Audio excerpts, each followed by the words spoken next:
Ninguém soube dizer até hoje como aquele corpo não se quebrou. Como ossos humanos puderam suportar o peso de 12 homens brancos, calejados, alimentados, treinados para subjugar, enquanto ele, um homem negro, marcado pelo ferro, pela fome e pelo cansaço de tantas safras, permanecia em pé com o joelho cravado na terra, mas o olhar mirando um horizonte que ninguém mais via. Alguns juram que era feitiçaria, outros que era raiva. Mas os mais antigos, aqueles que aprenderam a escutar o que o vento sussurra nas madrugadas, dizem baixinho: não era força de braço, era outra coisa, algo que não aparece nos livros, mas se sente no coração. E é sobre isso que essa história fala, sobre a força que não se explica, sobre o mistério que não se vê, sobre um homem que nunca caminhou sozinho, mesmo estando carregado de correntes. Antes de começarmos, se você ainda não se inscreveu, clique em inscrever-se e me diga nos comentários de qual estado ou país você está me ouvindo hoje. Dizem que, no interior de uma província distante, onde a mata fechada parecia esconder segredos muito mais antigos que qualquer engenho, existia uma fazenda tão grande que o sol demorava 2 viagens inteiras para cruzar seus campos de cana. Aquele lugar tinha um nome bonito, escolhido para impressionar quem passasse pela estrada, mas, para quem vivia lá dentro, não havia beleza no som que o título fazia. Era apenas mais uma moldura para a dor. O engenho fumegava dia e noite, o rangido das rodas de madeira misturado ao gemido abafado dos que empurravam a moenda, ao choro distante dos que se lembravam de uma terra que já não viam. E no meio desse mundo de gritos engolidos, vivia um homem de nome curto e firme: Joaquim. Joaquim não sabia ao certo o dia em que tinha nascido. Contavam-lhe que tinha vindo ainda menino num navio escuro, onde o cheiro de sal se misturava ao medo. Mas com o passar dos anos, o que mais se firmou nele não foi a lembrança do horror, e sim a imagem vaga de um rosto de mulher cantando uma melodia que ele nunca esqueceu. Quando as noites eram longas demais e a lua parecia presa atrás de alguma nuvem teimosa, ele murmurava a canção em um idioma que já não sabia traduzir, mas que queimava quente dentro do peito. Essa canção era sua raiz invisível, e talvez fosse dela que vinha aquela força que ninguém conseguia compreender. Ele era alto, de ombros largos, mãos tão grandes que pareciam feitas para segurar o mundo. Os feitores o chamavam de boi bravo, como se quisessem reduzir sua humanidade a uma peça de tração, mas entre os seus, ninguém o via apenas como músculo. Quando as crianças choravam de dor nas costas, ele as carregava, mesmo depois de um dia inteiro na roça. Quando alguém caía exausto, ele se esticava um pouco mais, cortando não só a própria fileira de cana, mas também a do vizinho, para que o castigo não caísse tão pesado. Essa solidariedade silenciosa era seu jeito de resistir, seu jeito de dizer, sem palavras, que nenhuma corrente era grande o bastante para encarcerar o cuidado. A fazenda, porém, não era feita apenas de dor. Em seus cantos mais escondidos, floresciam pedaços de vida teimosa.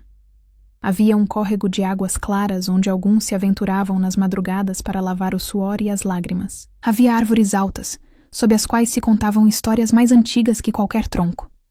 Histórias trazidas em bocas africanas, misturadas com lendas da Terra Nova e sussurros dos povos que ali já viviam muito antes dos senhores chegarem. E, em meio a esse tecido de lembranças, havia também alguém que, à primeira vista, ninguém notava. Uma menina de olhar atento e passos leves, como quem nasceu para andar sem fazer barulho. O nome dela era Anaia. Ninguém sabia ao certo de onde vinha esse nome. Alguns diziam que era herança do outro lado do mar. Outros, que era a invenção de alguma avó que se recusara a deixar morrer as sílabas antigas. Anaia tinha a pele de um brilho profundo, como se o próprio sol tivesse decidido morar nela. Seus olhos eram escuros, mas refletiam a luz com uma intensidade quase desconcertante. Não falava muito. Observava, escutava, aprendia. Desde muito pequena, era vista nas bordas de conversas que os adultos achavam que ela não compreendia, mas compreendia. E mais, guardava. Aos 8 anos, Anaia já conhecia mais nomes de plantas do que muitos senhores estudiosos conheciam de livros. Era como se tivesse um pacto silencioso com a natureza. Sabia qual folha acalmava a febre, qual raiz aliviava a dor de dente, qual casca de árvore fazia a tosse ceder. Não aprendera isso em escola alguma.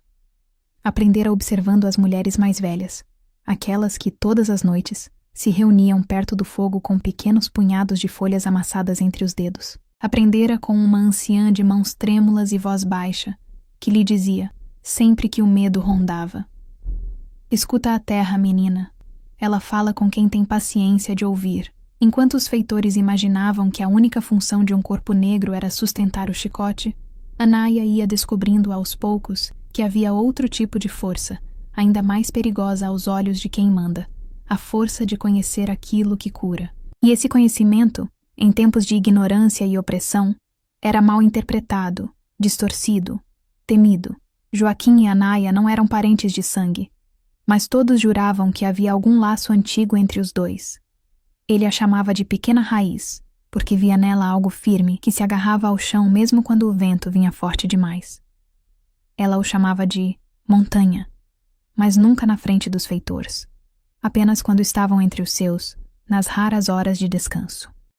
Era uma forma de lembrar que, ainda que o sistema tentasse achatá-lo, havia nele uma grandeza que ninguém podia medir com números de saca de açúcar. Foi numa tarde de calor sufocante que a vida dos dois começou a se entrelaçar de um jeito que mudaria não apenas o destino daquela fazenda, mas também a memória que dela restaria. O sol parecia uma lâmina, cortando a pele de quem ousasse erguer os olhos. Joaquim estava na roça, braços marcados, costas pingando suor, quando ouviu ao longe um choro diferente. Não era o choro de dor física, nem o pranto contido de quem já se acostumara à injustiça. Era um choro pequeno, de alma assustadíssima, como se algo estivesse prestes a se rasgar por dentro.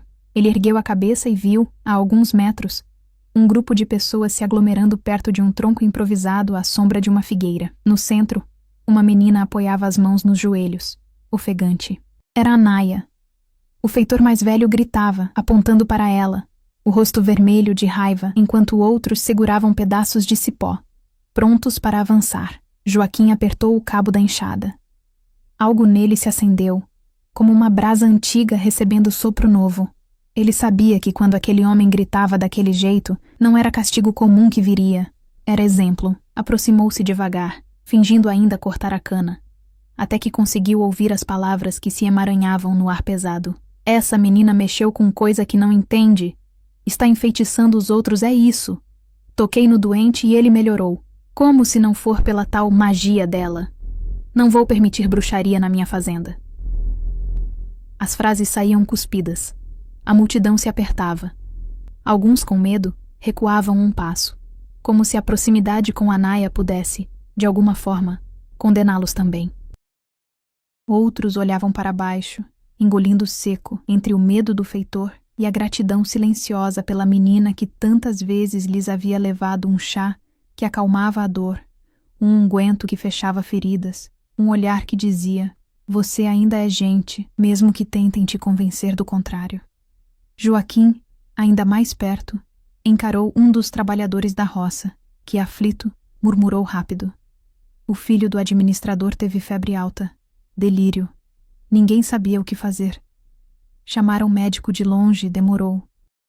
A menina foi lá, passou a noite ao lado da cama do menino, fez chá, com pressa na testa, cantou aquelas coisas dela. De manhã, a febre baixou. A mulher do administrador jurou que foi milagre, mas o feitor disse que era feitiço, e agora querem castigo para ela. Milagre ou feitiço? Para quem olha de fora, as fronteiras entre a gratidão e o medo são frágeis. O que cura, às vezes, assusta. O que não se compreende, muitas vezes, se condena. O feitor ergueu o braço, pronto para desferir o primeiro golpe de cipó nas costas de Anaia, que permanecia imóvel, o queixo erguido, respirando fundo para segurar o choro que queria escapar. Foi nesse instante que algo aconteceu, algo tão simples e, ao mesmo tempo, tão imenso que mais tarde seria contado como um daqueles momentos em que o tempo todo parece prender a respiração. Joaquim largou a enxada. Caminhou até o centro do círculo com passos firmes, sentindo os olhares grudarem nas suas costas. Não planejava um discurso. Não tinha palavras ensaiadas. Trazia apenas a certeza de que não deixaria aquela menina ser destruída por ignorância. Sem pedir permissão, posicionou-se entre o chicote e o corpo pequeno de Anaia. O silêncio pesou tanto que dava para ouvir o zumbido das moscas pairando no ar quente. O feitor, surpreso, recuou meio passo. Depois avançou de novo, encolhendo os olhos. Saia da frente, Joaquim. Isso não é problema seu. Ele respirou fundo. Seu peito subia e descia devagar, como se estivesse tentando dominar a própria fúria. Quando falou, sua voz não veio alta, mas veio firme. Tão firme que atravessou a tarde como um sino. Ela não fez mal. Ela cuida. Todos aqui sabem disso.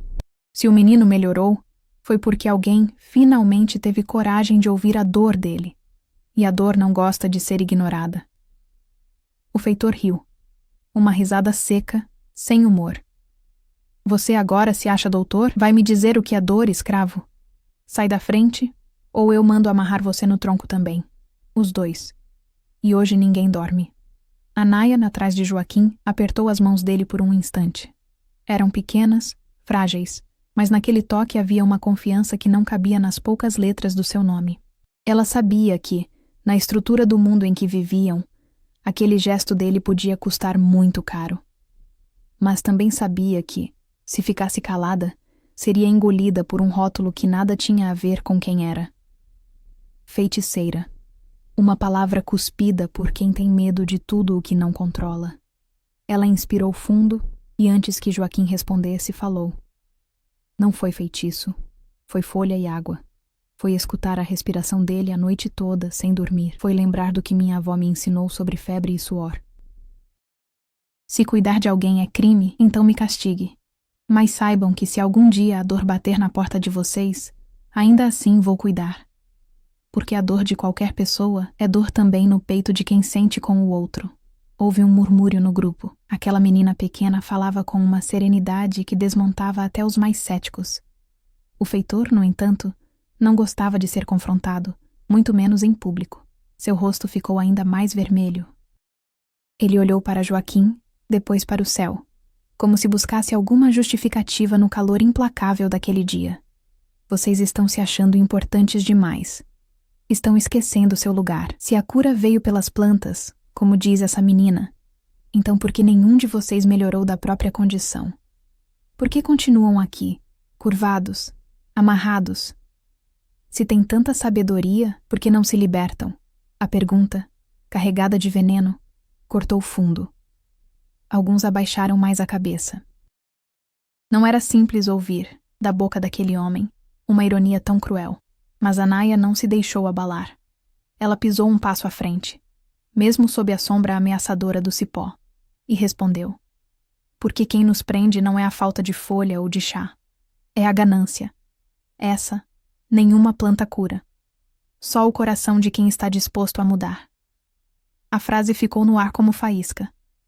Joaquim fechou os olhos por um instante, repetindo em silêncio aquelas palavras.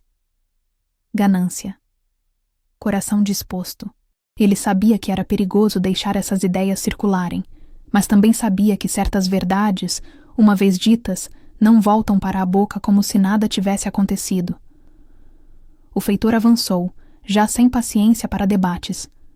Com um gesto brusco, tentou empurrar Joaquim para o lado, mas o que aconteceu a seguir ninguém na fazenda esqueceu. Joaquim, que sempre soubera medir a própria força para não atrair castigos inúteis, decidiu naquela fração de segundo que não cederia mais um passo. Seus pés se firmaram no chão como raízes antigas. O braço do feitor, acostumado a mandar, encontrou um obstáculo que não se movia. Ele empurrou de novo, mais forte. Joaquim não saiu do lugar. Outros 2 feitores se aproximaram, cada um segurando um pedaço de pau. Cercaram-no, começaram a empurrar, socar, tentar dobrar seu corpo. Mais homens foram chamados. No total, 12 se colocaram em volta do negro, tentando fazê-lo ajoelhar, tentando deitá-lo no chão, tentando obrigá-lo a assumir, com o corpo, a posição que eles julgavam correta para alguém da sua cor e da sua condição. Mas quanto mais empurravam, mais parecia que o chão se aliava a Joaquim. Seu rosto suava, os músculos tremiam, as veias saltavam no pescoço, mas ele permanecia. Um joelho tocou a terra, sim, mas não em sinal de rendição, em entrega. A outra perna, porém, se mantinha firme. As mãos abertas não batiam em ninguém, apenas seguravam o próprio equilíbrio, como quem carrega um peso invisível, o peso de uma decisão. Ao redor, os outros escravizados observavam, atônitos. Nunca tinham visto algo assim. Não era uma briga comum. Era um embate entre dois mundos. O mundo que queria esmagar e o mundo que insistia em ficar de pé, mesmo massacrado. Como ele aguenta? Sussurrou alguém. É feitiço, murmurou outro, sem saber se falava de medo ou de admiração. Anaia, porém, sabia. Aproximou-se um pouco, dentro do espaço que lhe era permitido pelo círculo de corpos. Ela via, por trás do suor e da tensão no rosto de Joaquim, algo mais, uma calma profunda, quase assustadora, como se por dentro ele estivesse em outro lugar. Seu olhar, mesmo com a pressão dos 12 homens, não se fixava nos rostos deles. Mirava além, muito além, como se estivesse olhando de novo aquele rosto que cantava no navio, muitos anos atrás. Como se escutasse uma melodia antiga, repetindo-se dentro de si. Você não está sozinho. Ele não estava. Enquanto os 12 feitores o empurravam, o xingavam, tentavam humilhá-lo, algo fazia com que seus músculos respondessem com resistência sobre-humana. Mas não era apenas físico. Era como se cada golpe que recebia, cada chute, cada empurrão, encontrasse dentro dele uma parede feita de lembrança, de oração silenciosa, de todas as noites em que, olhando as estrelas, ele pediu, sem usar palavras, por mais um dia de coragem. O administrador da fazenda, ao saber da confusão, veio correndo, a camisa de linho grudando no corpo pela pressa. Ao chegar e ver a cena, 12 homens lutando contra um só, que ainda assim se mantinha inacreditavelmente firme, empalideceu. Nunca tinha presenciado algo tão desafiador à lógica da hierarquia que o sustentava. Parem! Gritou. Parem agora! Os homens recuaram, ofegantes. Alguns com os braços doendo, outros enxugando o suor da testa, incrédulos por não terem conseguido derrubar Joaquim com facilidade. Ele, lentamente, se ergueu por completo, tirando o joelho da terra, até ficar totalmente em pé. Seus olhos procuraram, instintivamente, os de Anaia. Encontraram ali um espelho. Cansaço, sim, medo, claro, mas também algo maior. Uma fé sem grito, uma certeza sem explicação. O administrador se aproximou, medindo as palavras. Não podia deixar que aquela demonstração de força se transformasse em símbolo de resistência para os outros, mas também não queria arriscar perder um homem tão valioso para o trabalho, nem alimentar uma lenda que fugisse ao seu controle. Vocês dois, apontou para Joaquim e para Anaia, vão me explicar o que está acontecendo. Se essa menina está praticando bruxaria, não vou tolerar. Se você, Joaquim, acha que pode desafiar a autoridade dos meus homens, também não vou aceitar. Joaquim respirou fundo. Sentia o próprio corpo latejar, mas por dentro, algo estava estranhamente sereno. Não via sentido em discutir força física. Os fatos falavam por si. Em vez disso, escolheu outra via. Senhor, disse, com a voz baixa, mas clara. Se o menino de sua casa melhorou, isso é o que importa. A dor que foi embora não está reclamando de quem a ajudou a partir. O que essa menina faz não é invocar mal, é chamar alívio. Ela não mexe com escuridão. Mexe com folha, água e escuta. Escuta a tosse, a febre, a respiração. E às vezes, o que cura não é só o remédio. É ter alguém do lado, a noite inteira, dizendo sem falar: você vai aguentar. Anaia, ao lado dele, completou. Se quiser, posso mostrar as plantas, dizer o nome, explicar o que fazem. Assim o Senhor vê que não tem nada de oculto. Tudo está aqui, na terra que o Senhor pisa. A diferença é que alguns aprendem a ouvir o que a terra oferece, e outros não. O administrador observou os dois como quem avalia peças raras. Via ali, claramente, um risco, mas também via uma oportunidade. Se aquela ciência das plantas funcionava, podia ser útil. Menos doentes significavam mais produção. E naquele mundo em que quase tudo era medido em rendimento, isso pesava. Está bem, disse por fim, tentando assumir um tom de controle absoluto que já não sentia tanto. Menina, você vai me mostrar essas plantas. Vou decidir se é útil ou perigoso. E você, Joaquim, vai voltar ao trabalho. A desobediência de hoje não será esquecida. Mas vou adiar o castigo. Por enquanto. As palavras por enquanto ecoaram como uma ameaça pendurada no ar. Alguns feitores morderam o lábio, frustrados por não verem o sangue correr ali mesmo. Outros, menos sádicos, respiraram, aliviados, por não terem que presenciar mais violência naquele dia. Joaquim assentiu, aceitando a trégua que sabia ser frágil. Anaia também consentiu, não por medo, mas por estratégia. Entendia, com sua sabedoria intuitiva, que às vezes é preciso caminhar por dentro da tempestade, driblando o raio, para chegar a um lugar mais seguro. Nos dias seguintes, a fazenda pareceu respirar diferente. O episódio dos 12 feitores tentando em vão derrubar Joaquim espalhou-se como fogo em palha seca. À noite, nas senzalas, repetiam-se as cenas, cada um acrescentando um detalhe novo, um brilho a mais no olhar do homem que não cedeu. Uns diziam que, naquele momento, viram uma luz estranha em volta dele, como um halo.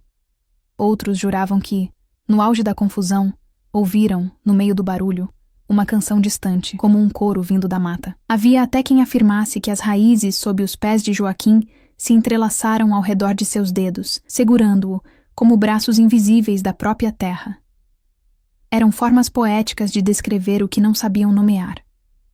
A força de alguém que, ao invés de alimentar ódio, alimentava um tipo de fé que não dependia de templo ou de discurso.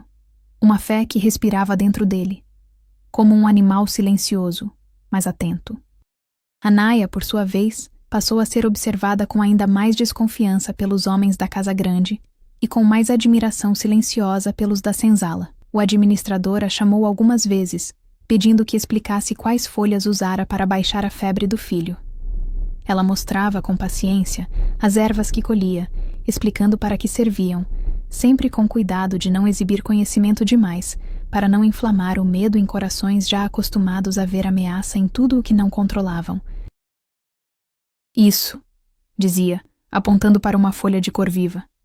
Ajuda quando o peito aperta e a respiração fica curta. Isso aqui, indicando uma raiz. É bom para a dor de barriga.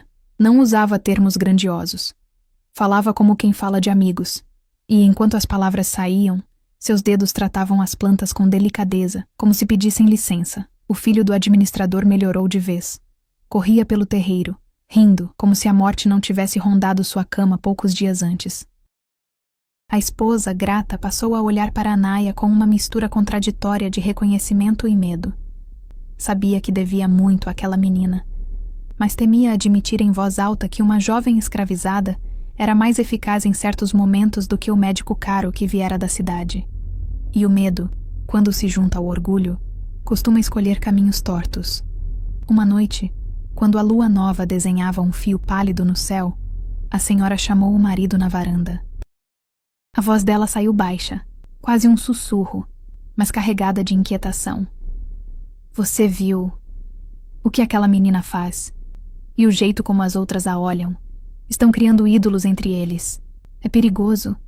Hoje ela cura o nosso filho. Amanhã pode usar isso para influenciar, para mandar, para... sei lá. Já ouvi histórias de rebeliões que começaram com esses líderes silenciosos. Não quero isso aqui.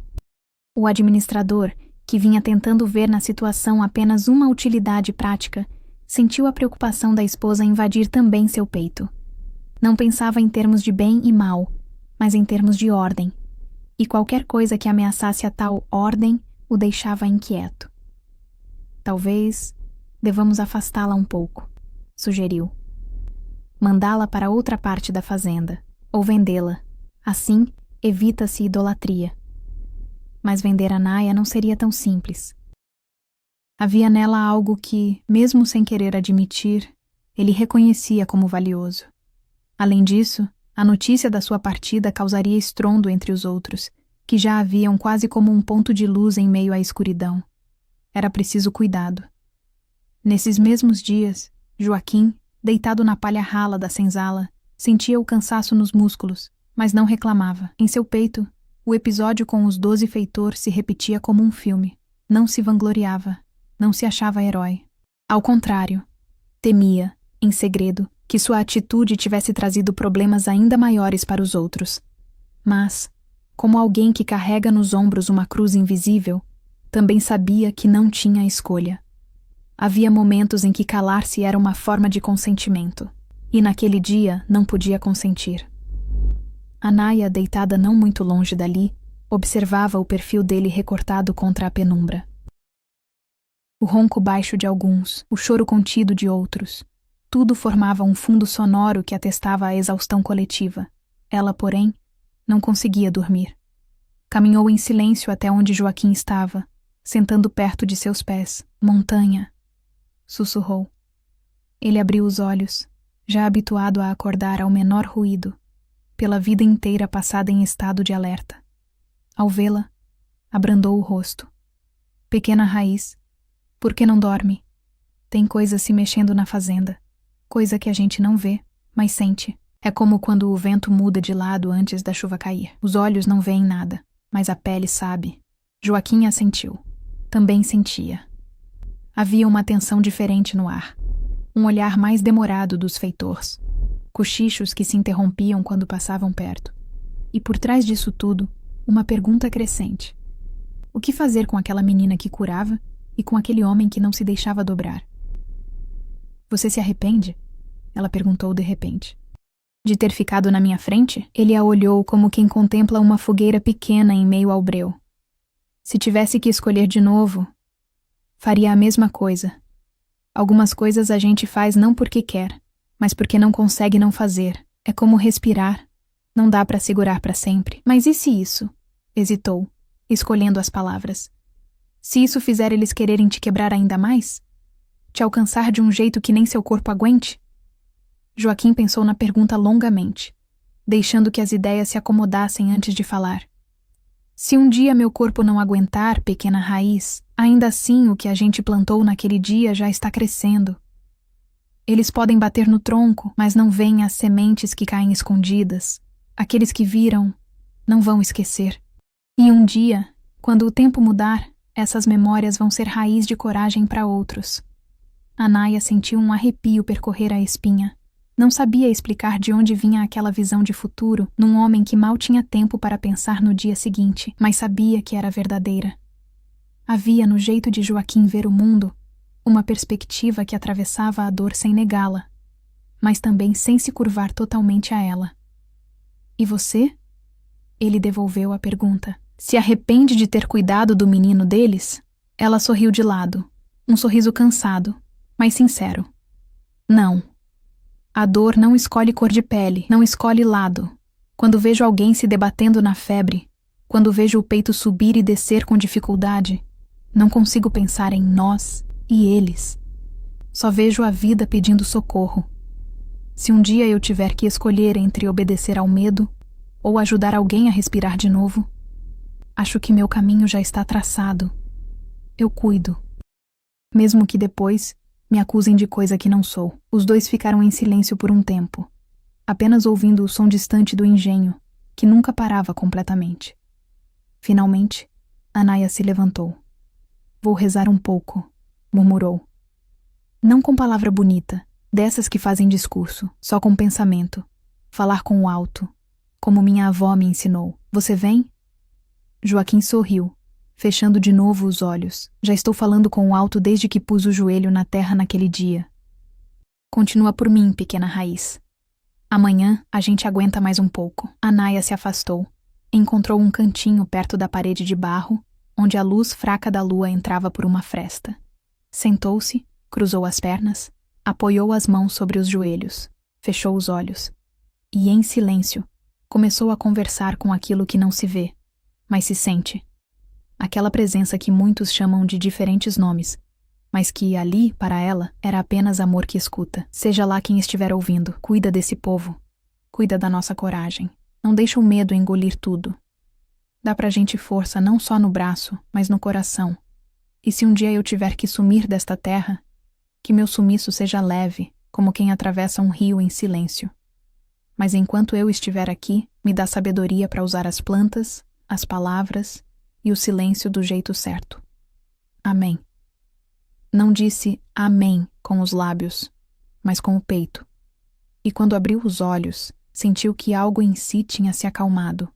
Era como se um vento suave tivesse varrido a poeira dos pensamentos. Os meses seguintes trouxeram mais trabalho, mais safra, mais suor, mas também mais histórias discretas de cura associados ao nome de Anaya.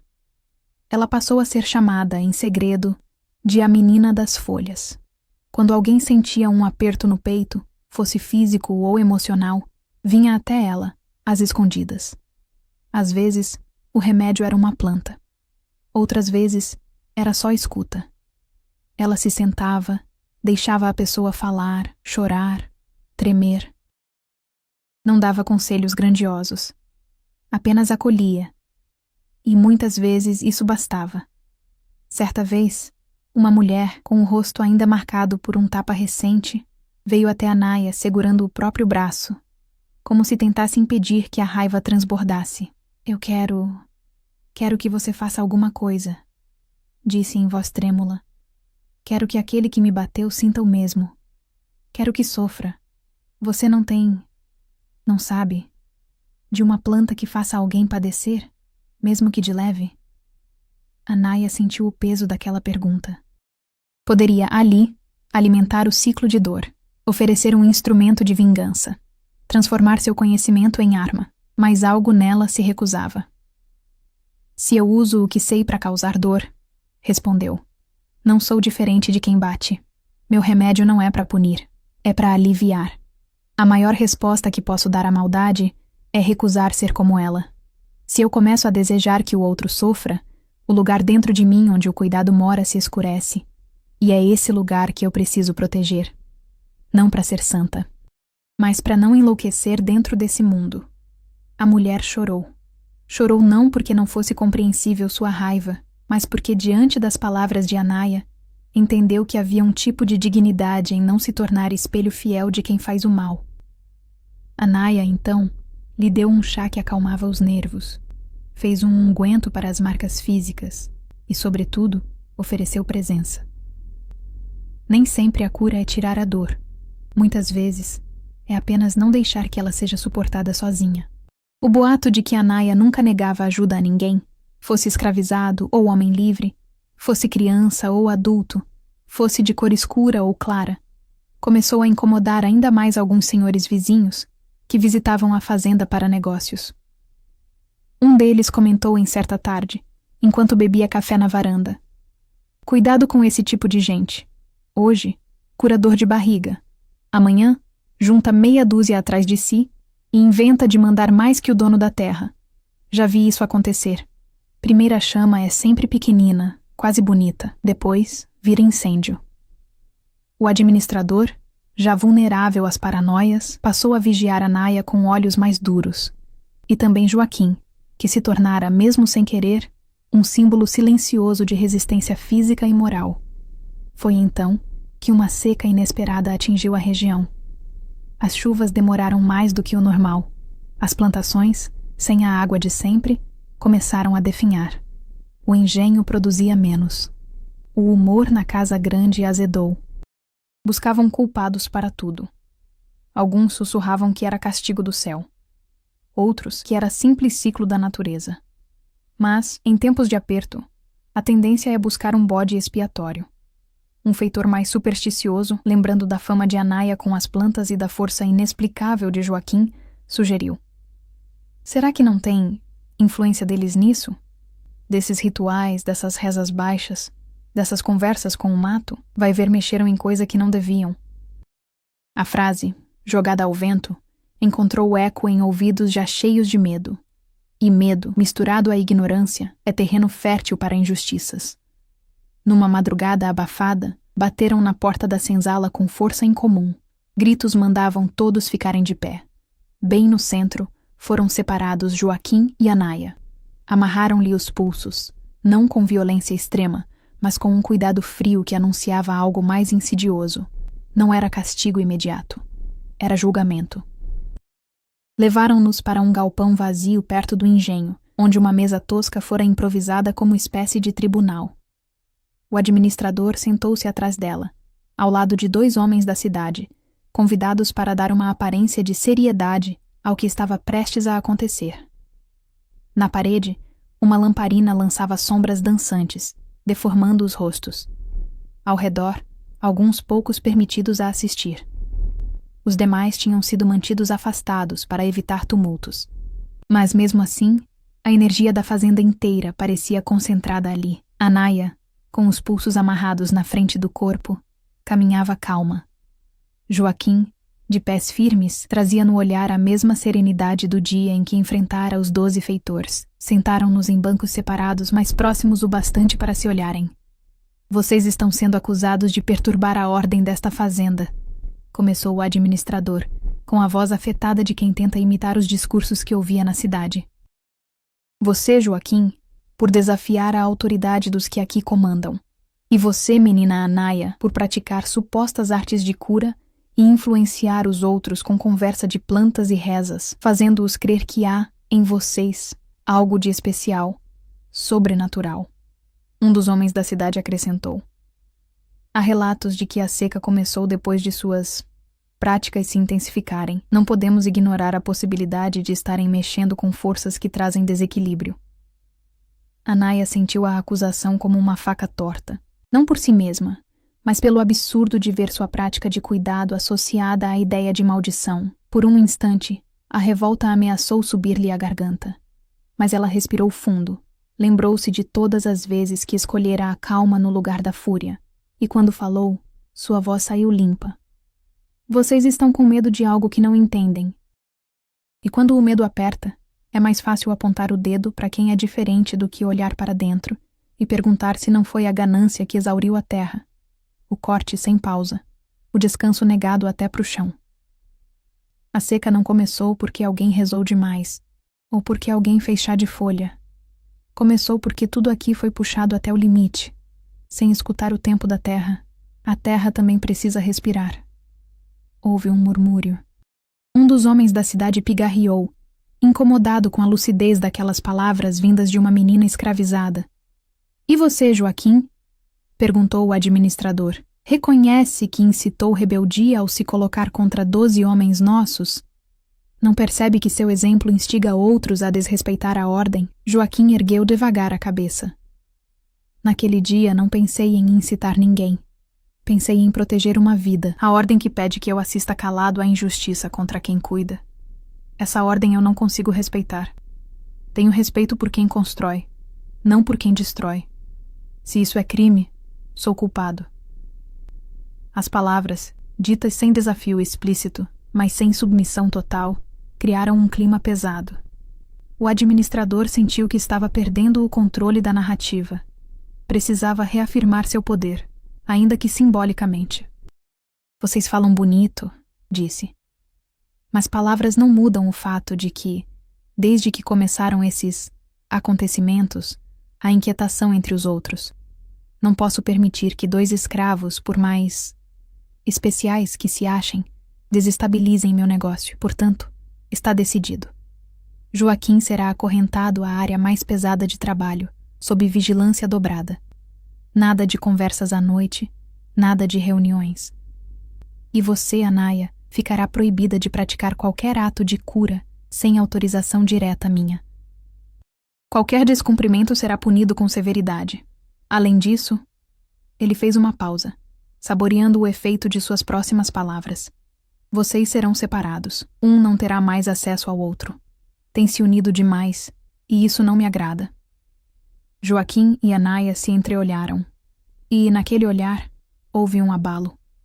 Não porque não suportassem a ideia de ficarem longe fisicamente um do outro, mas porque sabiam que, juntos, eram mais fortes para amparar os demais. A separação era uma tentativa de quebrar um elo de esperança. E quanto à acusação de bruxaria? Perguntou o homem da cidade, ansioso por um desfecho mais teatral. O administrador hesitou. Sabia que, se exagerasse, poderia perder o benefício prático da presença de Anaia. Então, escolheu uma execução simbólica. Ela não será chamada de bruxa nesta fazenda, decretou, mas também não será vista como curandeira. A partir de hoje, qualquer ato dela será supervisionado. E, para recordar a todos que quem manda aqui sou eu, está proibido dirigir-se a ela com qualquer título de respeito. Aqui será apenas mais uma escrava, sem lendas em volta. Era uma maneira de tentar matar o símbolo sem eliminar a pessoa. Uma execução de reputação, uma tentativa de arrancar, pela raiz, o respeito que havia crescido em segredo em torno de Anaia. Voltaram-nos a senzala em horários diferentes, para que não caminhassem lado a lado. Mas ainda que os corpos fossem vigiados, nenhum senhor tinha o poder de controlar totalmente as memórias. E na memória de quem viu, Anaia nunca deixaria de ser a menina das folhas. Nem Joaquim deixaria de ser a montanha que 12 não derrubam. Os meses que se seguiram foram difíceis. Joaquim, acorrentado na área mais pesada, passou a trabalhar com pedras, arrastando blocos, construindo muros, reforçando o paredão em torno da propriedade. Os feitores, cientes de que não podiam dobrar seu espírito com facilidade, tentavam dobrar suas costas, mas, mesmo exausto, ele continuava, nos poucos segundos de pausa, a olhar o horizonte, como quem busca, atrás de cada montanha distante, um sinal de que aquilo tudo um dia acabaria. Anaia, proibida de exercer abertamente sua vocação, teve que aprender a camuflar o cuidado. Não oferecia mais chás na frente de todos. Em vez disso, sussurrava receitas, ensinava discretamente quais plantas colher, orientava as mães a preparar infusões para os filhos sem deixar rastros. Descobriu que, quando se impede a luz de brilhar num ponto, ela se espalha em muitos outros pequenos focos. Já não era ela apenas quem curava. Era cada pessoa que aprendera, com ela, a reconhecer o cheiro, a textura, o tempo das ervas. Um dia, um dos feitores que mais a vigiavam caiu do cavalo. Bateu as costas com força. Sentiu uma dor aguda que não passava. O médico da cidade, consultado, receitou descanso. Mas o homem, temendo perder o posto, forçou o corpo além da conta. A dor aumentou. No fim de uma tarde, suando frio, ele se arrastou até a sombra de um galpão e lá ficou, respirando com dificuldade, o rosto contorcido. Uma das mulheres escravizadas, que aprendera com Anaia alguns truques para a dor nas juntas, aproximou-se timidamente. Seu moço, se o senhor quiser, posso fazer uma compressa. Minha avó fazia. Ajuda a aliviar. O homem, acuado pela própria dor, hesitou um instante, mas o orgulho rachou diante do sofrimento. Assentiu com um gesto brusco, sem palavras. A mulher correu. Preparou uma mistura de ervas que já tinha guardada. Voltou e aplicou a compressa nas costas dele, com cuidado. Enquanto isso, outro feitor observava desconfiado, mas não impediu. Afinal, se ajudasse, seria bom para todos. A compressa não fez milagre imediato, mas aos poucos, a dor foi cedendo de intensidade. O homem conseguiu, enfim, respirar sem sentir como se uma faca atravessasse seu corpo. Quando se deu conta, percebeu que aquela técnica vinha, ainda que disfarçadamente, dos ensinamentos daquela que era vista como ameaça. Ficou com isso na cabeça. Naquela noite pensou: se o que ela sabe é tão perigoso, por que me ajudou? Podia ter me deixado sofrer. Podia até fazer pior, mas não fez. Essa fissura no preconceito foi sutil, porém poderosa. Um homem, acostumado a ver os outros como coisa, começou a entrever humanidade onde antes via apenas números. Enquanto isso, boatos corriam de que, em cidades maiores, discutia-se cada vez mais o fim daquele sistema. Palavras como liberdade e abolição começavam a escapar das bocas dos letrados e chegar em versão distorcida, ou esperança sincera, às senzalas. Alguns acreditavam que nada mudaria, outros que seria só questão de tempo. Joaquim pertencia ao segundo grupo, não porque fosse ingênuo, mas porque precisava se agarrar à ideia de que todo sofrimento carrega dentro de si um limite, mesmo quando esse limite parece longe demais. Numa certa manhã, ao raiar do dia, enquanto Joaquim carregava pedras para reforçar um muro, um garoto escravizado aproximou-se correndo, ofegante, trazendo notícias que ouvira, escondido, dos viajantes na estrada. Montanha! Dizem que lá para a capital tem gente importante falando em acabar com isso, em soltar os nossos. Joaquim pousou a pedra no chão com cuidado, para não machucar os pés. O coração bateu diferente. Acabar com tudo isso? Repetiu, como se precisasse testar o gosto da frase na boca. Foi o que ouvi. Falam que tá vindo.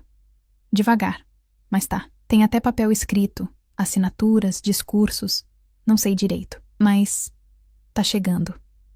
Joaquim olhou para o muro que construía.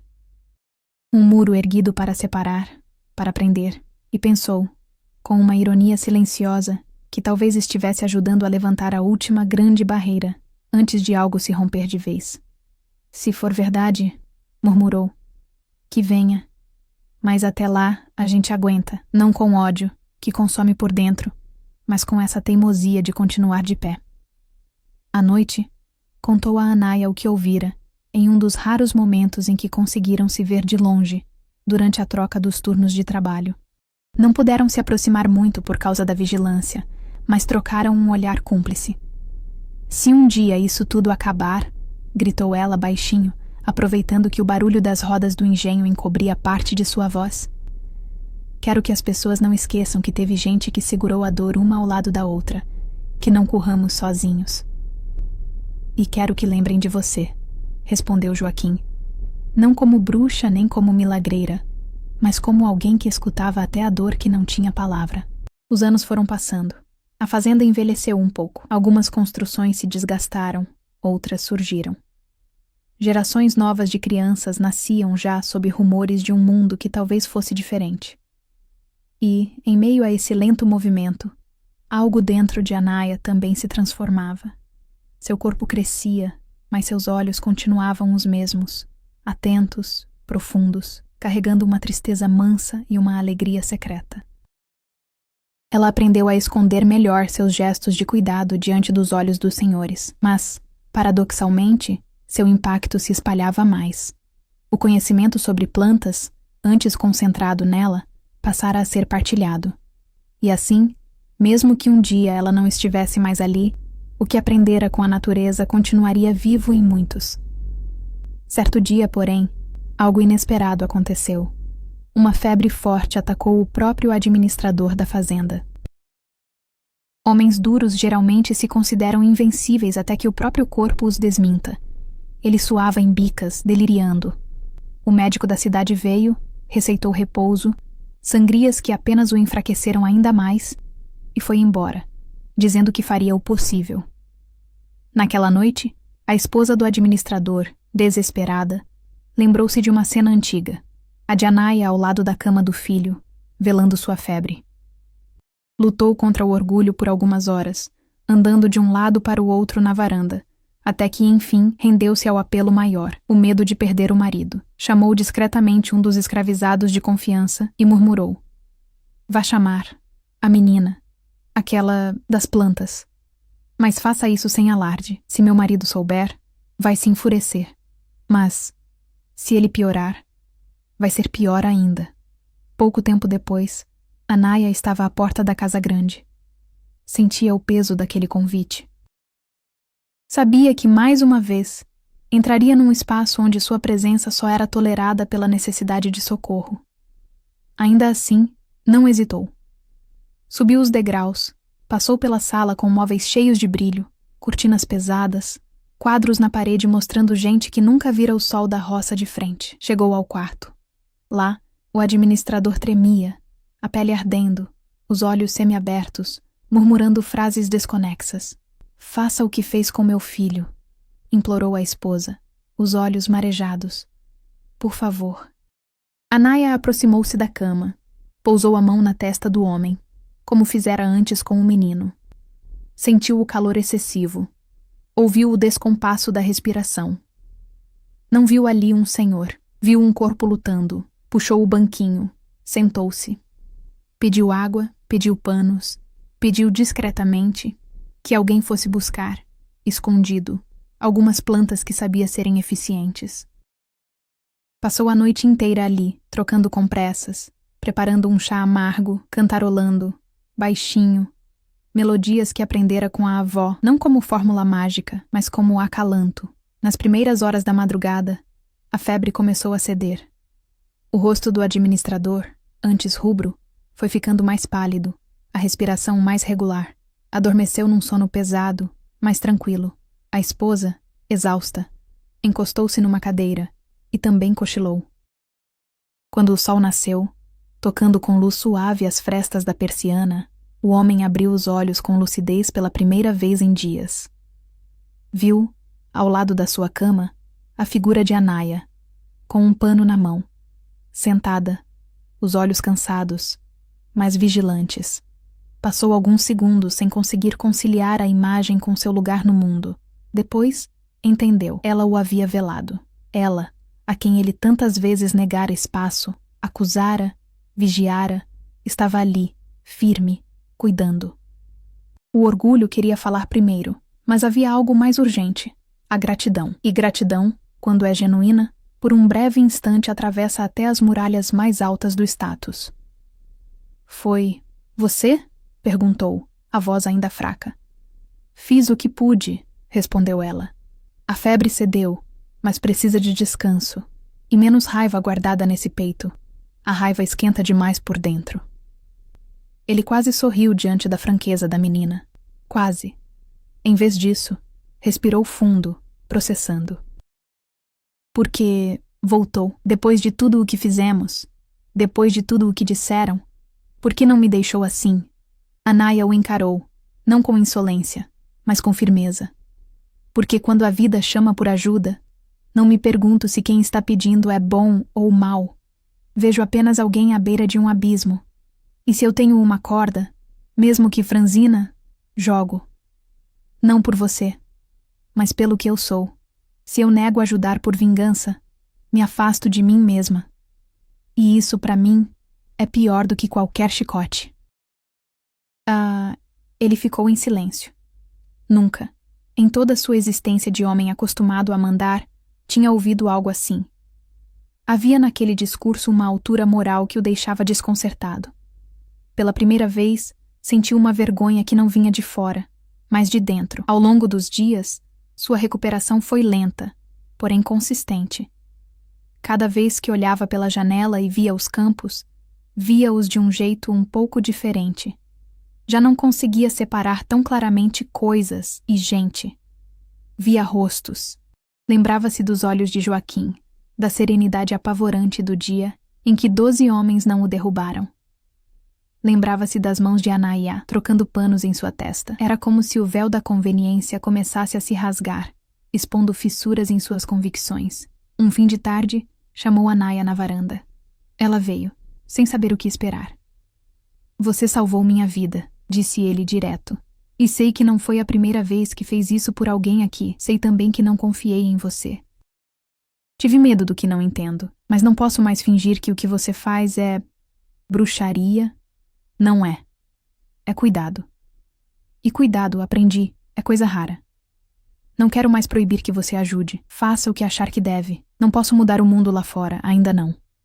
Nem posso desfazer tudo o que já fiz, mas posso, ao menos, parar de atrapalhar o bem que você tenta construir. Anaya escutou sem euforia.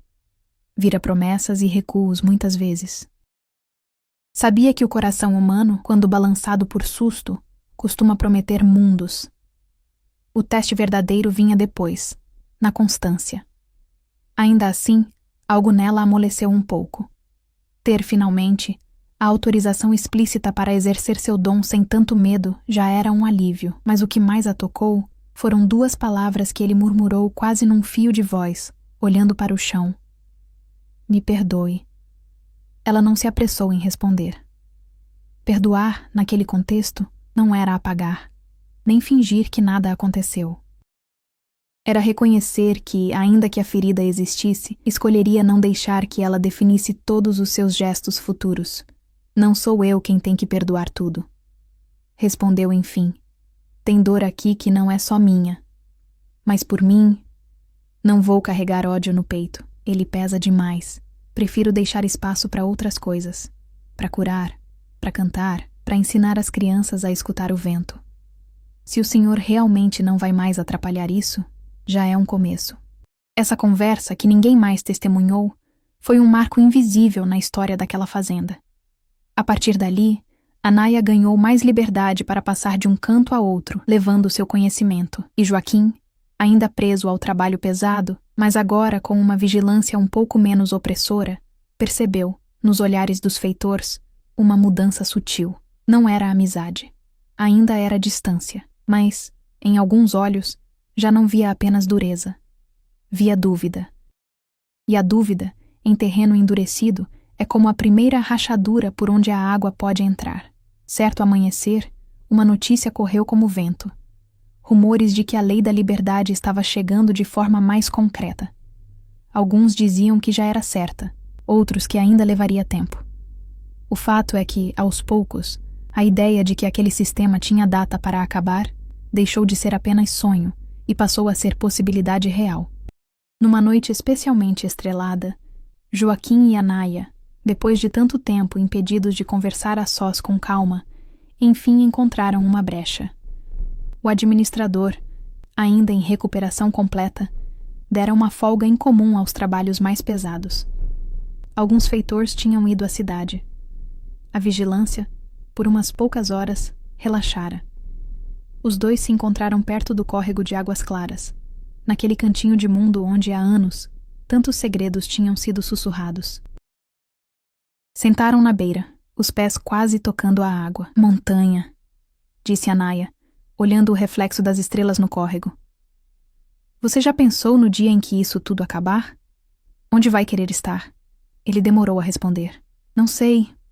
Talvez nem esteja mais aqui quando isso acontecer. Mas se estiver, quero ver as crianças correndo sem medo de serem chamadas de coisa. Quero ver gente escolhendo onde pisa, não sendo empurrada. Quero ver você, livre para andar na mata não escondido, mas abertamente, ensinando o que sabe sem precisar sussurrar. Ela sorriu, um sorriso mais largo, deixando que a imaginação, pela primeira vez em muito tempo, se desse o luxo de voar um pouco. E você? Eu? Ele riu, um riso curto, rouco. Quero apenas caminhar sem corrente. Só isso já seria muito. Talvez voltar a algum lugar que eu nem lembro direito. Ou ficar aqui mesmo, mas de outro jeito. Plantando não só cana, mas o que quisermos. Não sei.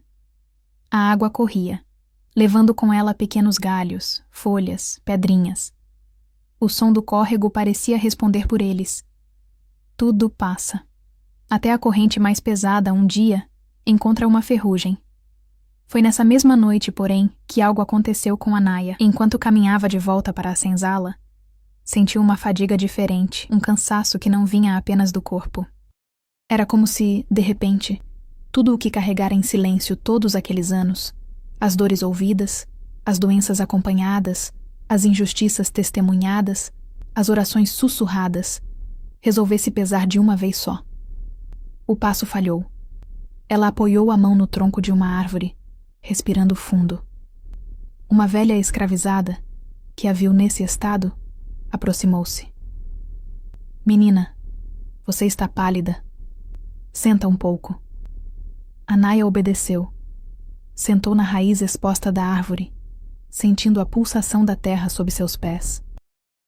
Talvez seja só cansaço, murmurou. Tanta coisa acontecendo, tanta gente precisando, até quem cura precisa descansar, minha filha, disse a velha, acariciando-lhe os cabelos. Você não é pedra, é carne, é espírito, não pode se doar até secar. Até as fontes têm tempo de encher de novo. Anaya fechou os olhos, deixando que as palavras a atravessassem. Vira muitas vezes naquela mesma mulher a força de continuar mesmo sem nada. Agora, reconhecia que, em si, havia um limite. Não um limite de vontade, mas de corpo. Nos dias seguintes, começou a sentir episódios de fraqueza. Ora, tremores nas mãos. Ora, um leve escurecimento diante dos olhos. Escondeu isso de muitos, para não preocupar. Mas com Joaquim, não conseguiu disfarçar. Tá diferente, pequena raiz, ele disse, numa tarde em que a encontrou sentada, em vez de em pé como sempre. Seu olhar ainda é o mesmo, mas seu corpo parece estar pedindo pausa. Talvez seja a hora de soltar um pouco o peso, admitiu ela.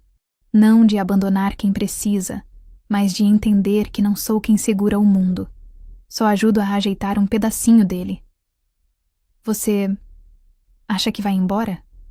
Perguntou ele, a voz quase sem sair. Ela respirou fundo. Falava pouco sobre isso, porque não queria assustar ninguém.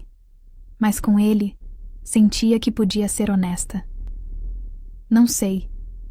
Sinto só que tem algo me chamando para um silêncio maior. Não é medo, não é fuga. É como se uma parte de mim já estivesse do outro lado de um rio acenando. Mas enquanto eu estiver deste lado, ainda vou cuidar, nem que seja com um olhar, uma palavra. Um dia, um grupo de viajantes passou pela fazenda levando notícias mais sólidas. A liberdade estava, de fato, batendo à porta do império. Leis eram discutidas, assinadas. Em algumas regiões, já se falava em libertar por etapas, em registrar nomes, em preparar documentos. A fazenda, como tantas outras, começou a sentir o peso de uma mudança inevitável. O administrador, transformado em parte pela experiência da própria doença e pelo convívio com Anaya, passou a antecipar discretamente algumas atitudes. Abrandou castigos, permitiu pequenos espaços de autonomia. Não era um santo. Continuava um homem de seu tempo, com suas limitações. Mas, dentro do universo estreito em que se movia, começara a dar alguns passos tímidos em direção a uma humanidade que antes lhe era estranha. Numa tarde, chamou Joaquim. Tenho pensado... Começou, olhando para o chão. No dia em que essa lei chegar de vez. Quando acontecer, muitos vão sair sem saber para onde ir. Sem saber plantar diferente, negociar, se proteger num mundo que também pode ser cruel lá fora. Você sempre teve um jeito de segurar os outros, de ser referência. Gostaria que, quando esse dia chegar, ajude a organizar as coisas. Ensine o que aprendeu. Não posso apagar o que te fiz passar. Mas talvez possa ao menos reconhecer que, desde o começo, você foi mais forte que qualquer corrente que pus. Joaquim ouviu, sentindo um misto de surpresa e compreensão. Não dava para confiar cegamente. Sabia que o sistema era maior do que um homem só. Ainda assim, aquele reconhecimento era uma espécie de bálsamo tardio, não por massagear o ego, mas por confirmar algo que ele pressentia desde sempre. Sua força não residia no ódio, mas na firmeza de manter-se de pé, por dentro, mesmo quando o corpo era empurrado. Os dias se tornaram pouco a pouco mais leves, não pela ausência de trabalho ou de injustiça, ainda havia muito de ambos, mas pela presença de uma nova palavra no horizonte. Amanhã. Um amanhã diferente, possível, que não seria apenas repetição infinita do mesmo. Foi então que, numa noite de céu limpo, em que as estrelas pareciam lanternas penduradas mais baixas do que o normal, Anaya simplesmente não acordou. Deitou-se como sempre, depois de mais um dia em que ajudara uma criança com tosse, consolara uma mulher aflita e colhera folhas ao entardecer. Deitou, fechou os olhos, respirou fundo, e a respiração foi ficando cada vez mais suave, até se transformar numa linha finíssima, quase imperceptível. Não houve dor visível, não houve agonia, houve apenas um sossego progressivo, como quem finalmente entrega o corpo cansado a um colo invisível. De manhã, quando foram chamá-la para mais um dia, a encontraram serena, o rosto tranquilo, como se tivesse encontrado, em algum lugar, a resposta para todas as perguntas que nunca verbalizara. Ao lado de sua mão, havia um pequeno ramalhete de ervas. Ninguém sabia se tinha sido colocado ali por alguém ou se ela mesma o sustentara até o sono chegar. Parecia um símbolo, contudo. Até o fim, estivera ligada ao que a terra oferecia de cura. A notícia correu rápido. As mulheres da senzala choraram alto, sem conseguir conter a dor. Os homens, mesmo os mais duros, sentiram o peito apertar. As crianças, que viam nela uma espécie de porto seguro, ficaram desorientadas. Joaquim, ao saber, caminhou até o canto onde o corpo dela repousava e, por um instante, teve vontade de cair de joelhos, como naquele dia diante dos 12 feitores. Mas algo o segurou em pé. Lembrou-se de uma conversa antiga, em que ela falara sobre não se dobrar totalmente à dor. Então, aproximou-se, colocou a mão sobre a testa já fria e sussurrou: "Você sempre foi raiz, e raiz nem sempre aparece, mas segura a árvore. Obrigado por segurar tanta coisa que o vento quis levar." Não houve pompa no sepultamento. Gente negra não tinha direito a grandes ritos naquela realidade. Ainda assim, no pequeno pedaço de terra onde a enterraram, longe dos olhos da casa grande, algo de muito sagrado aconteceu. Um a um, aqueles que foram tocados por ela deixaram em silêncio uma folha, uma flor, um galho. Não sobrou espaço de terra descoberta sobre o pequeno monte. Era como se a natureza, por meio de suas partes, prestasse homenagem a quem tanto a honrara. O administrador de longe observou a cena. Sentiu um nó na garganta. Pela segunda vez na vida, murmurou baixinho, sem que ninguém ouvisse: "Me perdoe por não ter entendido antes." Naquela noite, Joaquim não dormiu. Sentou-se perto do córrego, ouvindo o som da água, olhando as estrelas. Lembrou-se de todas as conversas, de todas as vezes em que a Naia fora a voz da razão, quando ele quase cedia ao ódio. Lembrou-se de como ela enxergava, na dor alheia, não inimigos, mas oportunidades de exercer compaixão. Lembrou-se, sobretudo, da maneira como ela falava com o alto, sem nomear muito, apenas sentindo. Ali, sozinho, elevou também seu pensamento. Não sei falar bonito como ela, mas, seja lá quem escuta isso, recebe essa minha gratidão, por ter colocado essa menina no nosso caminho, por ter permitido que, mesmo em meio a tanto espinho, nascesse uma flor assim. Não quero pedir muito. Só que o que ela plantou aqui não seja esquecido, que mesmo quando essa fazenda não existir mais, ainda tenha gente falando de cura, de compaixão, de força que não bate, mas segura. E se um dia eu sair daqui, que eu leve isso comigo, como se leva um perfume que não se vê. O vento soprou, leve, como se respondesse. Uma folha caiu de uma árvore e pousou sobre a água, seguindo o fluxo. Joaquim entendeu. Nada do que é verdadeiramente plantado no coração se perde. Se transforma. Se espalha. Anos depois, quando enfim a notícia da liberdade chegou em papel oficial, carimbado, com palavras que, tanto tempo antes, pareciam impossíveis, a fazenda inteira entrou em um estado estranho de suspensão. Alguns choravam de alegria, outros de medo do desconhecido. Havia quem quisesse sair correndo sem olhar para trás. Havia quem preferisse ficar, por não saber outro jeito de viver. Joaquim, já com fios brancos despontando no cabelo, reuniu um grupo perto do córrego. Não como chefe, mas como alguém a quem naturalmente olhavam buscando direção. "Hoje", disse, a voz firme, "um papel veio dizer o que nossos corpos sempre souberam, que nascer preso não é a única forma de existir. Mas a liberdade não é só corrente quebrada. É dó maior que vem depois. É responsabilidade. É a escolha, todos os dias, entre repetir o que fizeram com a gente ou construir algo diferente." Um dos homens perguntou: "E o que a gente faz com tanto tempo de dor? Joga fora? Esquece?" "Não", respondeu Joaquim. "Guarda.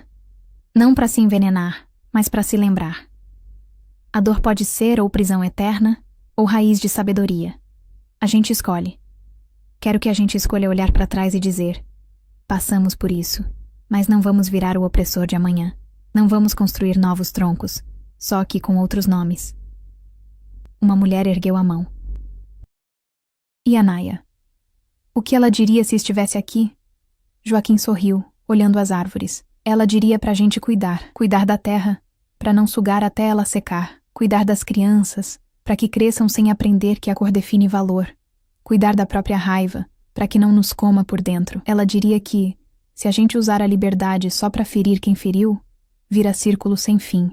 Mas se usar pra curar o que ainda dói, mesmo devagarinho, aí sim a corrente se rompe de verdade. Alguém, ao ouvir essas palavras, comentou: era mesmo força de outro mundo que morava nela. Joaquim balançou a cabeça. Não era de outro mundo, não. Era desse mesmo. Só que a gente esquece que esse mundo também sabe ser assim.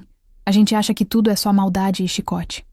Mas também tem mata, água, canto, abraço. A força dela vinha do que qualquer um pode buscar. A decisão, todos os dias, de não negar a humanidade do outro, por pior que ele seja. Isso é fé.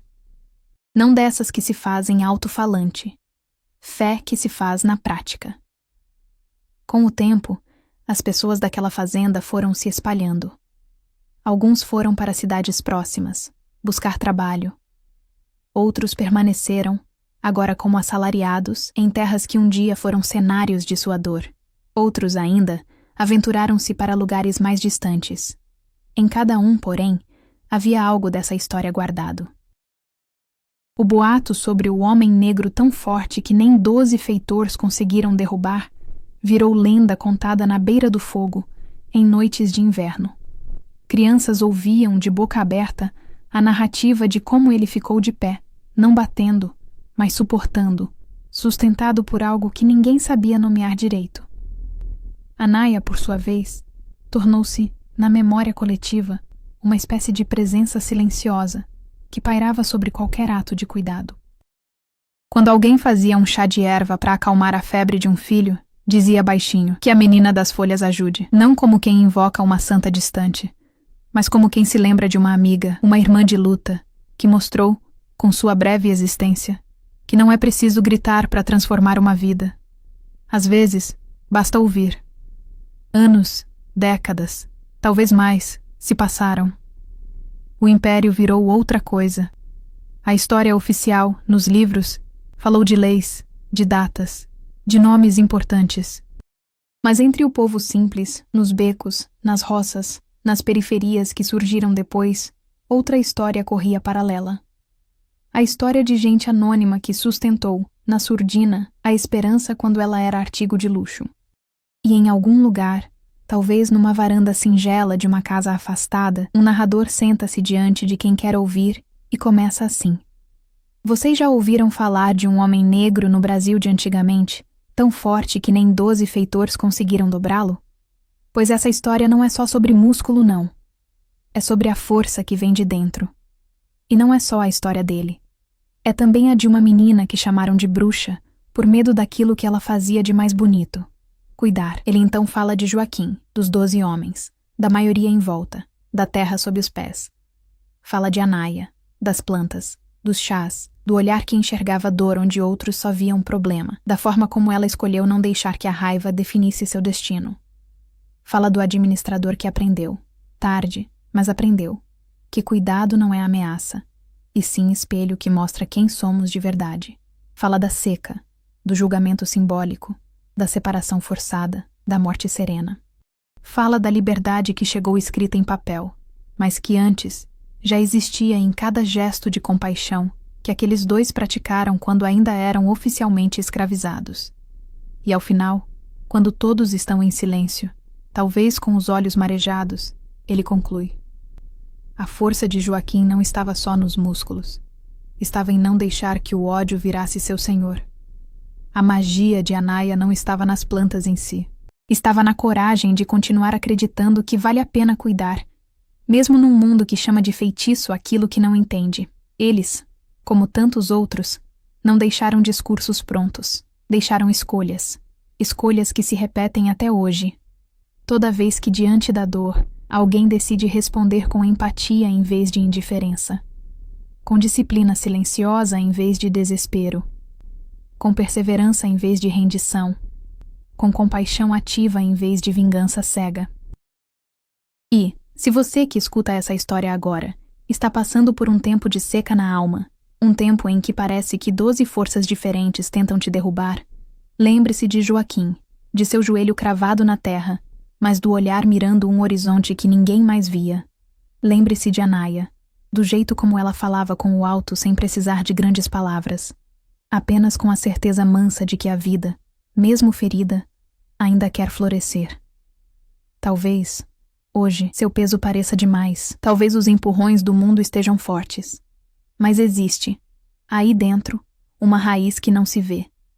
Uma raiz feita de tudo o que você já suportou, de todos os gestos de bondade que recebeu e ofereceu, de todas as vezes em que escolheu não devolver na mesma moeda o que te feriu. Essa raiz é a sua força. Ninguém pode arrancá-la de você sem o seu consentimento. Então, quando o dia estiver pesado, lembre-se, não é preciso magia para continuar. É preciso fé. Aquela fé que não se exibe, mas que se pratica. É preciso disciplina, aquela que te faz levantar mesmo quando não há aplauso. É preciso perseverança, aquela que sussurra no fundo do peito. Mais um passo. É preciso compaixão, inclusive consigo mesmo quando escorrega. E é preciso crescimento interior, esse que não sai em retrato algum, mas muda tudo na forma como você enxerga o mundo. Porque no fim, a verdadeira liberdade não começa quando quebram a corrente de fora. Começa quando, por dentro, você decide que nenhuma voz de ódio, de medo ou de desprezo terá a palavra final sobre quem você é. Compartilhe esta história com alguém que esteja precisando de esperança, porque amanhã é sempre uma nova chance para recomeçar.